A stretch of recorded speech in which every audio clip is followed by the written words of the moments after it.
As Robert Frost once said, poetry is when an emotion has found its thought and the thought has found words. Welcome to our exploration of the world of poetry. Poetry, in its essence, is a symphony of words, a harmonious blend of emotions and thoughts. It's a way for us to map the contours of our inner landscapes, to articulate the complexities of our human experience. It's a vessel in which we pour our deepest sentiments, our fears, our joys, and our wonders. In its condensed form, poetry distills vast, intricate ideas and feelings into a potent brew of words. It captures the profound and the mundane, the grand and the subtle, all within its artistic confinement. It's a language that transcends borders, breaks barriers, and resonates within our souls. Poetry is more than a mere collection of words. It's an emotional outlet, a form of communication, a pathway to empathy and understanding. Poetry is a powerful tool, an art form that has shaped cultures and societies. Poetry has been a part of human culture for thousands of years, evolving with us, reflecting our changing societies and values. But where did it all start? Let's journey back in time to ancient societies where poetry was born. In the beginning, poetry was not written but sung. Oral traditions of ancient cultures like the Greeks and the Romans relied on poetic forms to preserve their history, their stories, and their beliefs. These were not just words, but a melody, a rhythm, a heartbeat of a civilization. As societies evolved, so did poetry. The Middle Ages saw the emergence of structured forms like sonnets, a form made popular by none other than William Shakespeare himself. These 14-line poems, with their specific rhyme schemes and iambic pentameter, became a staple of English literature, shaping the way we perceive love, beauty, and even mortality. Then, we journey to the East, where the Japanese gave us the haiku. A poem of just 17 syllables, yet capable of capturing the essence of a moment in time. This minimalist form of poetry taught us that sometimes, less truly is more. As we moved into the modern era, the rigid structures of the past gave way to more fluid forms. Free verse, a style unbound by traditional rules, emerged. Poets like Walt Whitman and Emily Dickinson used this form to express their thoughts and feelings without restrictions, reflecting the growing emphasis on individualism and personal freedom. But the evolution of poetry didn't stop there. Today, we see the influence of poetry in music, particularly in genres like rap and hip-hop. Spoken word poetry, a form that focuses on the aesthetics of wordplay and intonation, has also gained popularity, proving that poetry is as versatile as it is timeless. As we have changed, so too has poetry, continuously adapting to reflect our world and experiences. Through the ages, it has proven itself to be an enduring art form, one that continues to resonate, to inspire, and to give voice to our collective human experience.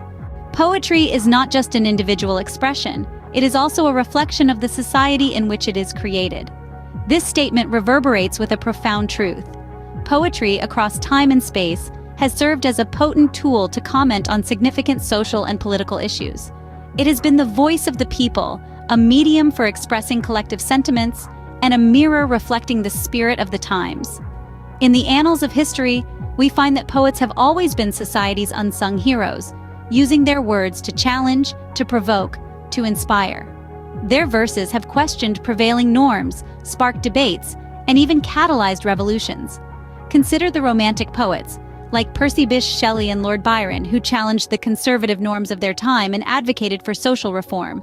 Or the Harlem Renaissance poets, such as Langston Hughes and Claude McKay, who used their pen to confront racial discrimination and celebrate Black identity. Fast forward to the present day, and we witness that poetry continues to play a pivotal role in social movements. The Black Lives Matter movement, the climate change protests, the fight for LGBTQ+ rights, all have seen poetry as a form of protest and a call for change.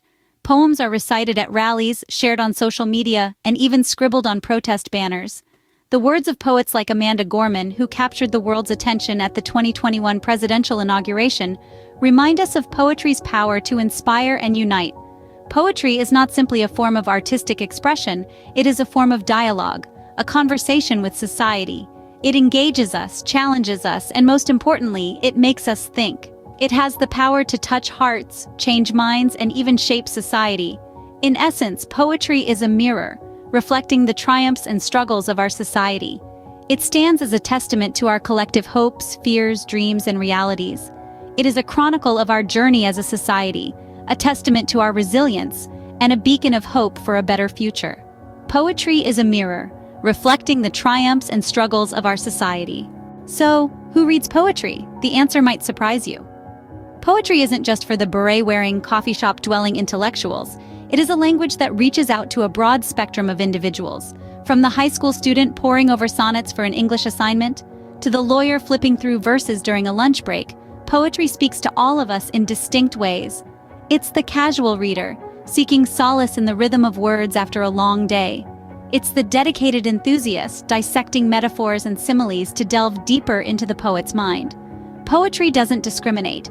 Its accessibility and variety allow it to appeal to anyone, regardless of age, profession, or background. From the lyrical verses of ancient epics to the abstract lines of modern free verse, the world of poetry is as diverse as its readers. It transcends boundaries, cultures, and ages. Poetry is for everyone, a universal language that speaks to the human condition. Now that we've explored the world of poetry, how can you dive in? It's easier than you might think, and the rewards are immeasurable. Start by reading a poem. It could be a classic verse from the likes of Robert Frost or Maya Angelou, or a contemporary piece that resonates with you. Attend a poetry reading if you can. These events are often intimate, moving experiences where the power of the spoken word comes to life. If you're feeling adventurous, why not pen your own verse? There's no right or wrong in poetry, only authenticity. There are abundant resources for finding poetry. Websites like Poetry Foundation and Poets.org offer vast collections of poems and poet biographies. Libraries and bookstores have sections dedicated to poetry. Keep an eye out for local poetry events in your community. As Emily Dickinson said, "If I read a book and it makes my whole body so cold no fire can warm me, I know that is poetry." Discover the power of poetry for yourself.